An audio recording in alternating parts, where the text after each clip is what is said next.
Jake Martinez stepped off the transport ship and looked around in wonder. He had never seen anything like this place before. Station Kepler 7 was huge. The walls curved up so high that he could not see the top. Lights floated in the air without any wires. The floor felt warm under his boots. But what really made Jake stare were the other beings walking around. These were not humans like him. Some looked like giant lizards that walked on two legs. Others glowed with soft light and seemed to float rather than walk.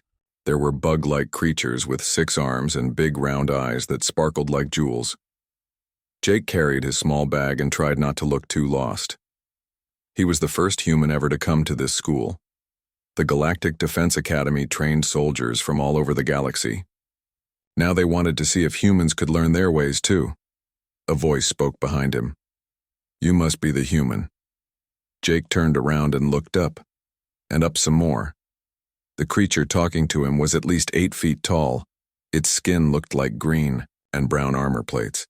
Its eyes were yellow and had no pupils that Jake could see. Sharp teeth showed when it spoke. "I am HFY," the creature said.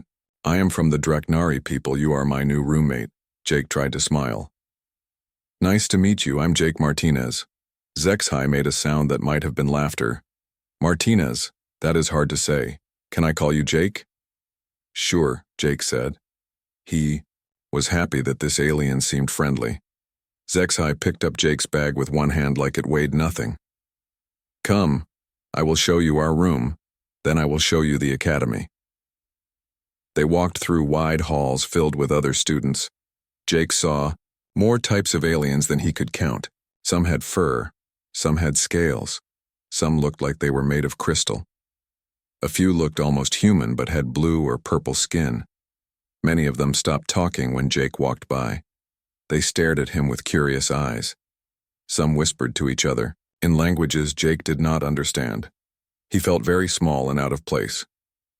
"Do not worry about them," HFY said. "They have never seen a human before. Most of us have only heard stories." "What kind of stories?" Jake asked. HFY was quiet for a moment. "Stories that say humans are weak, that you come from a world with low gravity so you are not strong, that you have no special powers or natural weapons." Jake felt his face get hot. "We're not that weak." "I hope not," HFY said. "You will need to prove that here." Their room was simple but clean. 2 beds, 2 desks, and a window that looked out into space. Jake could see stars and other ships moving around the station. It was beautiful, but also made him feel very far from home. HFY sat on his bed, which was much bigger than Jake's. "Tell me about Earth," he said. "Is it true that your people fight each other all the time?" Jake sat down too. "We used to fight a lot, but we're trying to do better now. We want to join the galactic community and help keep peace." "Good," HFY said, "because the training here is very hard. Many students do not finish, even strong ones sometimes fail." That evening, HFY took Jake to watch a training session. The big room was full of students practicing combat. Jake watched with growing worry. A Draknari student breathed fire from his mouth, burning through a thick metal target. The heat was so strong that Jake felt it from across the room. Other Draknari cheered and made approving sounds. Next, one of the bug creatures moved so fast that Jake could barely see it. It hit 6 different targets in less than 2 seconds. Its movements were smooth and deadly. The other bug creatures clicked their approval. Then one of the glowing beings stepped up. It raised its hand and energy shot out like lightning. The target exploded into pieces. The other glowing beings hummed with what sounded like happiness. Jake watched student after student show amazing abilities. Some could turn invisible. Some could walk through walls. Some were so strong they could bend metal bars with their bare hands. "What can humans do?" asked a voice next to him. Jake turned and saw one of the bug creatures looking at him. This one had bright red markings on its shell. We, Jake started to say but stopped. What could humans do that was special? They could not breathe fire, or move super fast or shoot energy from their hands. The bug creature made a clicking sound that Jake thought was laughter. "Perhaps humans are only good for cleaning floors," it said. Other students nearby heard this and started to laugh too. Jake's face burned with shame, but he said nothing. He did not want to make things worse by getting angry. HFY put a heavy hand on Jake's shoulder. "Crix likes to make jokes," he said to Jake. Then he looked at the bug creature called Crix. "But jokes are not always funny." Crix's big eyes looked at HFY, then back at Jake. "We will see what the human can do when training starts," Crix said. "I think we will all be very amused." More students laughed at this. Jake felt his hands make fists, but he forced himself to stay calm. He remembered what his drill sergeant back on Earth had told him. "You're not just representing yourself out there, Martinez. You're representing all of humanity. Make us proud." That night, Jake lay in his bed and listened to the strange sounds of the station. HFY was already asleep and making low, rumbling noises. Through the window, Jake could see Earth's sun, just a bright dot among many others. He thought about his family back home, his sister Lucy, who had hugged him goodbye at the spaceport, his parents who were so proud that their son was chosen for this mission, all the people on Earth who were counting on him to prove that humans belonged in the galaxy. Tomorrow, real training would begin. Jake did not know what he would face, but he knew he could not give up. Even if he was the weakest student here, even if everyone laughed at him, he had to try his best. He closed his eyes and tried to sleep. Tomorrow would be a big day. The alarm woke Jake up very early. The sound was loud and harsh, nothing like the gentle wake-up sounds he was used to on Earth. HFY was already getting dressed in what looked like armor made for his large body. "Hurry," HFY said. "Instructor, Veltar does not like students who are late." Jake put on his simple training clothes and followed HFY to the training hall. The room was even bigger than it had looked the night before. Other students were already there, standing in neat rows. Jake noticed that students of the same species stood together. He was the only human. Instructor Veltar walked into the room. He was a Drachnary like HFY, but bigger and covered in scars. One of his eyes was white, probably blind. When he spoke, his voice filled the whole room. "Today we begin close combat training," Veltar said. "Each of you will show what your species can do. We will see who is strong and who is weak." Jake felt his stomach drop. He had hoped they would start with something easier, like classroom, lessons, or basic fitness. Veltar pointed at a group of Drachnary students. "You first. Show these others how warriors fight." The first Drachnary student stepped forward. He was young, but already very big. He moved to the center of the room where practice dummies waited. With a roar, he breathed fire that turned 3 dummies to ash in seconds. Then he charged at a metal post and hit it so hard that it bent in half. "Good," Veltar said. "Next." Another Drachnary student showed her skills. She was faster than the first one and could breathe fire while moving. She destroyed 5 targets. Before the first one had even finished falling, the Drachnary students all performed well. They were strong, fast, and their fire breath made them very dangerous. Veltar nodded with approval after each one. "Chitauri, your turn," Veltar called. Crix stepped forward first. Jake watched as the bug-like alien moved to the practice area. Crix had 6 arms, and Jake realized each one could hold a weapon. But Crix did not need weapons. He moved so fast that Jake could barely follow him. In seconds, Crix had struck 12 different targets with perfect accuracy. Other Chitauri students were just as impressive. They could climb walls, move in ways that seemed impossible, and strike from angles that would be hard for other species to defend against. Next came the Luminans, the glowing energy beings. They did not need to touch their targets at all. Energy flowed from their hands like water, but it hit like hammers. They could also become almost invisible and pass through solid objects when they wanted to. After each group finished, Veltar praised their natural abilities. Jake felt worse and worse as he watched. How could humans compete with beings who could breathe fire or move through walls? Finally, Veltar looked at Jake. The instructor's scarred face showed no expression, but Jake could feel dislike in his yellow eyes. "And now we come to the human," Veltar said. His voice made it clear he expected nothing good. "Step forward, Martinez." Jake walked to the center of the room. Every eye was on him. He could hear some students whispering and making soft laughing sounds. "Show us what humans can do," Veltar said. Try not to embarrass yourself too much. Jake looked at the practice dummies and targets. He had trained hard on Earth, but he had no fire breath, no super speed, no energy powers. He had only his training and his determination. Jake moved to the first dummy and threw a punch. It was a good punch by human standards, but the dummy barely moved. He tried a kick next. Again, the dummy moved only a little. Some students laughed openly now. Jake tried his best. He showed the fighting moves he had learned in the Marines. He was fast for a human, and his technique was good. But compared to what the other students could do, it looked weak and slow. When Jake finished, the room was very quiet. Not the good kind of quiet that comes after an impressive show.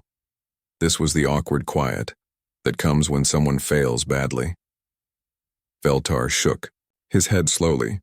Humans have no natural weapons, he said. No armor, no special abilities, no real strength. Perhaps you should just watch the others train instead of trying to participate. Jake felt his face turn red. The shame burned worse than any physical pain. But he forced himself to stand straight and look Veltar in the eyes. I want to learn, Jake said. I want to train with everyone else. Veltar made a sound like a snort. Very well. But do not slow down the others with your limitations. The rest of the morning was just as bad. When they practiced speed drills, Jake finished last. When they tested strength, Jake lifted the least weight. When they worked on agility, Jake could not climb as high or move as smoothly as the others. Cricks seemed to enjoy Jake's struggles the most. Look, he would say to other students, the human moves like he is underwater. Or, maybe humans should stick to desk jobs. HFY tried to help Jake feel better. You are doing well for your species, he said during a break. Not everyone can breathe fire or move at super speed. But Jake could hear the pity in HFY's voice. Even his roommate, who was trying to be kind, thought humans were weak. At lunch, Jake sat alone at first. The dining hall was set up so different species could eat the foods they needed. Jake's section had normal food that reminded him of home. But eating alone while surrounded by groups of talking aliens made him feel more isolated than ever. HFY eventually came over and sat with him. The first day is always hard, he said. Is it going to get easier? Jake asked. HFY was quiet for a long time. I do not know, he finally said. Humans are different. Maybe you will find your own way to be strong. That afternoon brought more training. They practiced dodging attacks, blocking strikes, and working in teams. Jake tried his best, but the results were the same. He was always the slowest, weakest, and least effective student in every exercise. By the end of the day, even the instructors seemed to forget Jake was there. They would give instructions to the class but look right through him. When they needed someone to demonstrate a technique, they never called on Jake. That night, Jake called home using the communication system in his room. His sister Lucy answered, her face appearing on the small screen. Jake, she said with a big smile. How is space school? Are you learning cool alien fighting moves? Jake tried to smile back. It's challenging. The other students are really amazing. But you're doing great too, right? You were always the toughest guy I knew. Jake did not want to lie, but he also did not want to worry his family. I'm learning a lot, he said. It's just different from Earth training. They talked for a few more minutes about home and family news. When the call ended, Jake felt even more alone. His family believed in him, but he was starting to wonder if he really belonged here. HFY was doing homework at his desk. Without looking up, he said, Tomorrow will be better. How do you know? Jake asked. Because you have not given up yet. HFY replied. That counts for something. Jake lay in bed that night thinking about what HFY had said. Maybe he could not breathe fire or move super fast. Maybe he would always be the weakest student in the class, but he was still here, and he was not planning to quit. He thought about all the humans throughout history who had faced impossible odds. They had not had special powers either, but somehow they had found ways to succeed. Jake did not know how he was going to prove himself, but he knew he had to keep trying. For himself, for his family, and for all of humanity. 3 weeks had passed since Jake's first day at the academy. Every day had been the same story. Jake tried his best, but he always finished last in every exercise. The other students had stopped laughing at him, but that was almost worse. Now, they just ignored him completely. Even the instructors seemed to forget Jake was there. They would explain techniques to the class, but their eyes would skip right over him. When they needed someone to help demonstrate, they never picked Jake. Jake kept training anyway. Every morning he woke up early to practice alone before class started. Every night he stayed late in the training rooms, working on his basic skills. HFY sometimes joined him, offering quiet encouragement. "You are getting stronger," HFY would say. But Jake could see the worry in his roommate's yellow eyes. Even HFY was starting to doubt that humans belonged at the academy. The other students had made friends within their own species groups. The Draknari would sit together at meals, sharing stories of battles and glory. The Chitauri would gather in corners, their compound eyes sparkling as they communicated in rapid clicks and whistles. The Luminans would float together, humming in harmony. Jake ate alone most of the time. Sometimes HFY would join him, but Jake could tell his roommate felt torn between being kind to Jake and fitting in with the other Draknari students. The worst part was the way everyone looked at Jake. Now, at first they had been curious about the strange human. Some had even seemed hopeful that he might surprise them. Now their expressions showed only pity or indifference. The human was just part of the background, like furniture. On Monday morning of the 4th week, Instructor Veltar walked into the training hall with a different look on his scarred face. He seemed excited about something. "Today we will do something different," Veltar announced. His voice carried across the large room. "Today is practical demonstration day." The students looked at each other with interest. This was something new. Veltar continued speaking. "Real combat is not like practice drills. In real fights, you do not get perfect weapons or ideal conditions. You must use what you find around you. You must adapt to any situation." Jake felt a small spark of hope. This sounded like something that might be different from the usual strength and speed contests. "Each student will demonstrate their species' approach to improvised combat," Veltar said. "You will show us how your people fight when they do not have their usual tools and weapons." Veltar walked to one side of the room and pulled away a large cloth cover. Underneath was a collection of random objects. Jake could see metal rods, pieces of cloth, small tools, rope, and various other items. In one corner were several wooden mop handles, the kind used to clean floors. "Choose whatever objects you think will help you," Veltar said. "Then show us what your species can do with improvised weapons." The students began to move toward the collection of objects. Jake watched as each species made their choices based on their natural abilities. The Draknari students picked up the metal rods.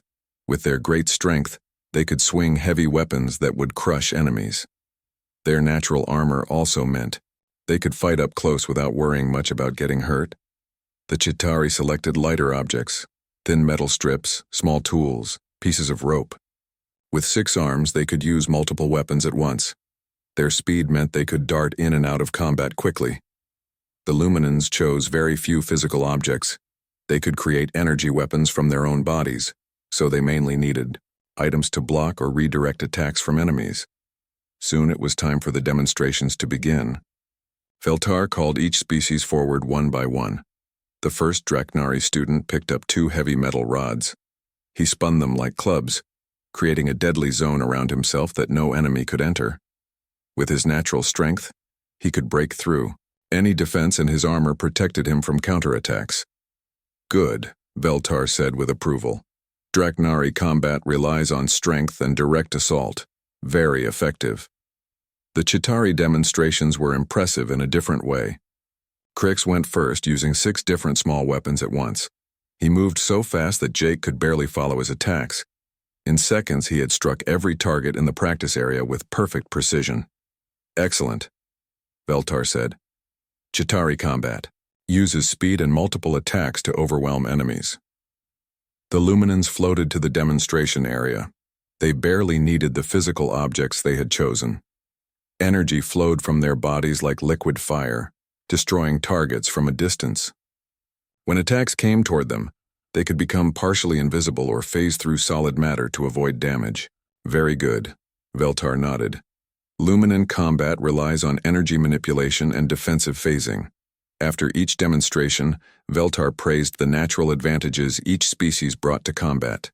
Their improvised fighting styles all built on the special abilities they were born with.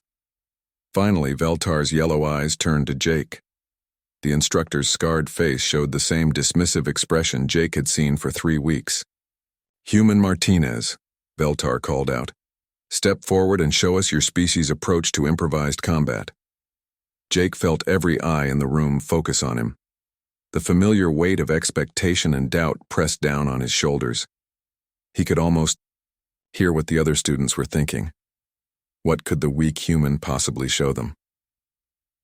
Jake walked slowly toward the collection of objects. His heart was beating fast, but his mind was surprisingly calm. He looked at the metal rods that were too heavy for him to swing effectively. He considered the small tools that required speed he did not have. His eyes passed over various other items. Then Jake saw the wooden mop handles. They were simple things, made for cleaning floors. Most of the other students had ignored them completely. Why would a warrior want a cleaning tool? But Jake looked at those mop handles and saw something different. He saw potential. Jake picked up one of the mop handles. It was about 4 feet long and made of solid wood. Not too heavy, not too light. He tested its balance, feeling the weight, distribution from end to end. Veltar watched with barely hidden impatience. "Well," the instructor said, "show us what humans can do. Try not to embarrass yourself further." Jake heard a few students make quiet laughing sounds. He saw Crix's compound eyes glittering with amusement. Even Zexhai looked worried about what was going to happen next. But Jake was not thinking about their expectations anymore. He was thinking about something his old drill sergeant had told him back on Earth. "Martinez, a real warrior can turn anything into a weapon. The most dangerous thing in any fight is not the strongest guy or the fastest guy. It's the guy who can adapt to anything." Jake held the mop handle in both hands and looked around the room one more time. Every alien face was staring at him, waiting to see him fail again. Jake smiled. The training hall fell completely silent. Every student stopped what they were doing to watch Jake. Even the floating luminans settled lower to get a better view. The only sound was the soft hum of the station's life support systems. Jake stood, in the center of the room holding the wooden mop handle. Instructor Veltar's scarred face showed impatience mixed with pity. The other students waited to see another embarrassing display from the weak human. But something was different about Jake now. For 3 weeks, he had tried to compete using alien standards. He had tried to be stronger, faster, and more powerful than beings who were naturally built for those things. He had failed every time because he was trying to be something he was not. Now, for the first time since arriving at the academy, Jake was going to show them what humans actually were. Jake lifted the mop handle and examined it closely. The wood was solid but not too thick. It had a natural grain that showed where it might break if pressure was applied correctly. Most importantly, it was exactly the wrong size for what Jake needed. Without warning, Jake placed the mop handle across his raised knee. The room held its breath. Then with one sharp, controlled motion, Jake snapped the mop handle cleanly in half. The crack echoed through the silent room like a gunshot. Several students jumped at the sudden violent sound. The 2 pieces of wood fell to the floor with hollow thumps that seemed incredibly loud in the shocked silence. For a moment, nobody moved, nobody breathed. They all stared at Jake in complete confusion. Crix was the first to speak. "The human broke his weapon," he said, his voice filled with puzzled amusement. "How stupid can one species be?" But Jake was already moving. He picked up both pieces of the broken mop handle, one in each hand. Each piece was now about 2 feet long, with one end smooth and the other end sharp and splintered from the break. "Now I have 2 weapons instead of 1, Jake said calmly. And then Jake began his demonstration. What happened next was unlike anything the aliens had ever seen. Jake did not rely on overwhelming strength like the Draknari. He did not move with impossible speed like the Chitauri. He did not shoot energy from his hands like the Luminans. Instead, Jake showed them something that no other species in the galaxy had developed: pure human combat adaptability. Jake spun the two wooden pieces in his hands, showing techniques that combined fighting styles from all over Earth. He demonstrated the fluid spinning strikes of Filipino Eskrima, turning the wooden sticks into a deadly whirlwind around his body. He showed the precise thrusting attacks of Japanese kendo, using the sharp broken ends like spear points. But it was not just about the techniques. It was about the mindset behind them. Jake moved from target to target, showing how each piece of wood could be used in multiple ways. The smooth ends were perfect for non-lethal strikes that could knock an enemy unconscious. The splintered ends could pierce armor or cause serious wounds. The middle sections could block incoming attacks or trap enemy weapons. Humans do not have natural weapons, Jake said as he demonstrated. His voice was calm and educational, like a teacher explaining a lesson. So we learned to make weapons from anything we find. Jake showed them how the length of each stick gave him reach advantage over enemies with shorter weapons. How the wood was hard enough to break bones but light enough to move quickly. How breaking one weapon into two gave him options that a single, long weapon could not provide. The aliens watched in growing amazement as Jake demonstrated combinations they had never imagined. He could block an attack with one stick while striking with the other. He could throw one piece to distract an enemy while closing distance with the second. He could use them like clubs, spears, shields, or traps depending on what the situation required, but Jake was just getting started. "This is basic level human improvisation," he said. "Watch what we do when we get creative." Jake picked up a piece of cloth from the collection of objects. He tied one end around the middle of his left stick, creating a flail weapon that could strike around shields and armor. Then he grabbed a small metal tool and wedged it into the splintered end of his right stick, making an improvised spear point that could penetrate much deeper than wood alone. In less than 30 seconds, Jake had turned a simple cleaning tool into a sophisticated weapon system that could handle multiple types of combat situations. The room was dead quiet except for Jake's calm voice as he continued his lesson. "Humans have been fighting for thousands of years," he explained while demonstrating defensive positions with his improvised weapons. "We have fought in deserts where there were only rocks and sand. We have fought in forests using only sticks and stones. We have fought in cities using whatever we could find on the streets." Jake showed them combinations that flowed from one technique to another like a deadly dance. "We learned that being strong or fast is good, but being able to adapt is better. Any situation, any environment, any available materials, humans can turn them into advantages."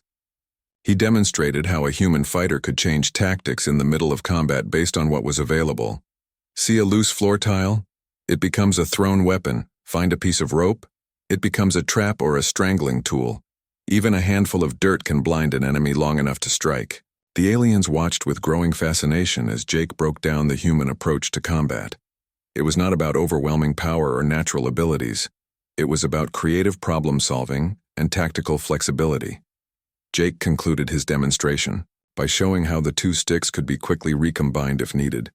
Using the piece of cloth as a binding, he could create a longer weapon again, or a rigid tool for prying and leverage. "This is how humans fight," Jake said simply. "We use our minds to turn weakness into strength and disadvantages into opportunities." He set down his improvised weapons and looked directly at Instructor Veltar. The scarred Draknari was staring at Jake with an expression no one had ever seen before. Veltar's yellow eyes were wide with something that looked almost like shock. His mouth was slightly open, showing his sharp teeth. The silence stretched on for what felt like hours. Finally, Veltar spoke. His voice was very quiet, but it carried clearly across the room. "Show me that breaking technique again." Jake picked up another mop handle from the collection. This time, every student leaned forward to watch exactly how he did it. The second snap was just as clean and controlled as the first, but now the aliens understood what they were seeing. This was not clumsiness or stupidity. This was precision engineering using nothing but human knowledge and muscle control. "How do you know exactly where to break it?" Veltar asked. "Wood has a grain pattern," Jake explained. "Humans learn to read materials and understand their weak points. We know how to apply force in exactly the right way to get the result we want. Veltar nodded slowly. For the first time since Jake had arrived at the academy, the instructor looked at him with something that might have been respect. Demonstrate the full sequence one more time, Veltar ordered. Slowly, so we can all see each step. Jake began. His demonstration again, this time breaking down every movement and explaining the thinking behind each choice. The alien students watched with complete attention, finally beginning to understand what they had been missing about humans all along. For several long moments after Jake finished his second demonstration, Instructor Veltar said nothing. The scarred Dreknari walked slowly around the broken pieces of wood, examining them closely. His yellow eyes studied the clean breaks and the improvised weapon combinations. Finally, Veltar looked up at Jake with an expression that was completely different from before. Gone was the dismissive contempt. Gone was the pity. In its place was something Jake had not expected to see. Genuine professional respect. In 40 years of combat training, Veltar said slowly, I have never seen anything like this. He picked up one of the broken pieces and turned it over in his large hands. You took a cleaning tool and turned it into a weapon system that could challenge any of our traditional fighting styles. The instructor's voice grew stronger as he continued. More than that, you showed us a completely different way of thinking about combat. We rely on the natural advantages we were born with. You showed us how to create advantages from nothing. Veltar looked around the room at all the students. This changes everything we thought we knew about humans. The alien students were still staring at Jake in shock. Crix, who had spent weeks making jokes about human weakness, was opening and closing his mouth without making any sounds. His compound eyes were fixed on the broken wood pieces like they contained some great mystery. I do not understand, Crix finally said. Your species has no natural weapons, so you learned to make weapons from anything? Jake nodded. Humans have always been weaker and slower than most predators on our world. We survived by being smarter and more adaptable. We learned to use tools to modify our environment and to turn any situation to our advantage. Zexai stepped forward, his armored face showing amazement. This is why humans conquered their entire planet despite being physically weak? We did not conquer Earth, Jake corrected. We learned to work with it. We studied every material, every animal, every environment until we understood how to thrive anywhere.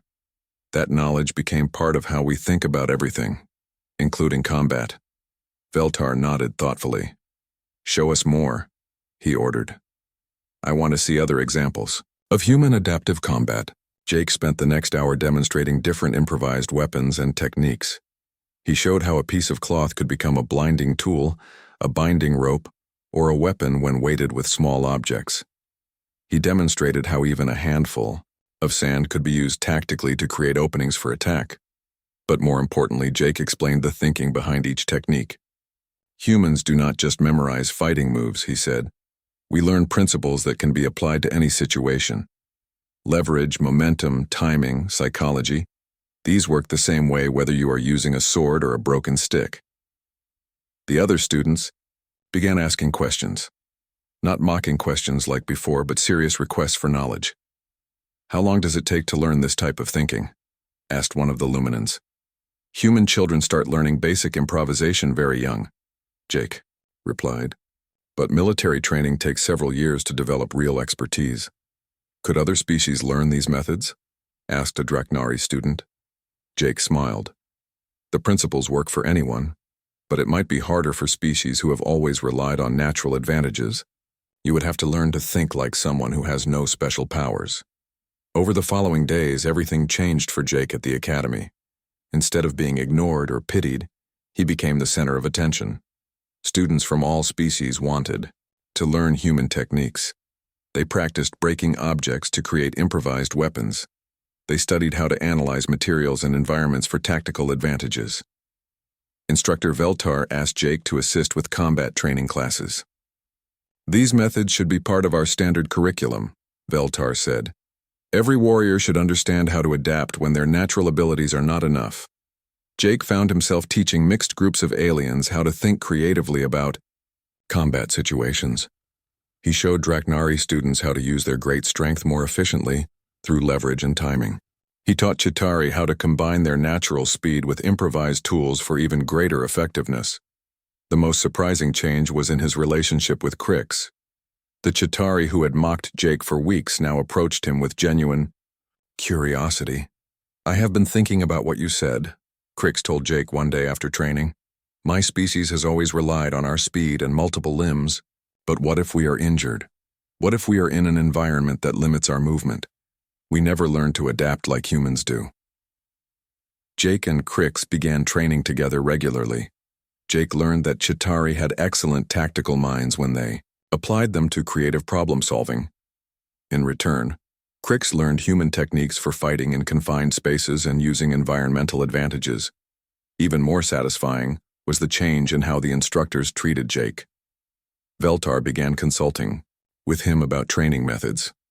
Other instructors asked for his input on tactical scenarios. Jake was no longer the weak human who might not belong at the academy. He was the human expert on adaptive combat, a valuable member of the community. 3 weeks after his demonstration, Jake received a priority message from Earth. The message was from Admiral Rodriguez, the head of Human Space Forces. "Martinez," the message began, "your performance at the Galactic Defense Academy has impressed everyone involved in the exchange program. The alien instructors have requested that we send more humans to train alongside their students. They specifically want humans who can teach adaptive combat techniques." Jake felt a surge of pride as he continued reading. More importantly, 3 other alien species have requested that humans help train their own military forces. They want to learn what they call human-style tactical thinking. "Congratulations, Martinez. You have opened doors for humanity throughout the galaxy." The message concluded with news that Jake would be staying at the academy for an extended term as an official instructor, and that 20 more humans would be joining the program within the month. That evening, Jake and Zexai sat in their room looking out at the stars. Jake's desk was now covered with training manuals and tactical studies that he was helping to develop for alien students. "I owe you an apology," Zexai said quietly. "When you first arrived, I thought humans were weak. I felt sorry for you." Jake looked at his roommate. "You were not wrong. Humans are weak compared to Draknari. We are slow compared to Chitauri. We have no natural weapons or energy powers." "But that is not the whole truth," Zexai replied. "Your weaknesses forced you to become something else, something that might be more valuable than natural strength." Jake nodded. "My drill sergeant used to say that the strongest steel is forged in the hottest fire. Humans had to be creative and adaptable because we had no other choice. It turns out that was exactly what we needed." A few days later, Jake stood in front of a new class of mixed alien students. But this time he was not the struggling human trying to keep up with superior beings. He was Instructor Martinez, teaching the next generation of galactic peacekeepers how to think like humans. "Today we are going to learn about adaptive combat thinking," Jake told his class. "The first lesson is this: your greatest weakness can become your greatest strength if you learn to use it correctly." He picked up a simple wooden stick from the training materials. "Who can tell me what this is?" Jake asked. "A stick," replied a young Draknari student. "A potential weapon," said a Chitauri. "Training equipment," offered a Luminar. Jake smiled and held the stick higher for everyone to see. "This is an opportunity," he said. "And by the end of this class you will understand why humans see opportunities everywhere we look." Jake looked around the room at the eager alien faces, all waiting to learn what humans could teach them. For the first time since arriving at the academy, Jake felt truly at home. He had proven that humans belonged in the galaxy, not because they were the strongest or the fastest, but because they had something unique to offer.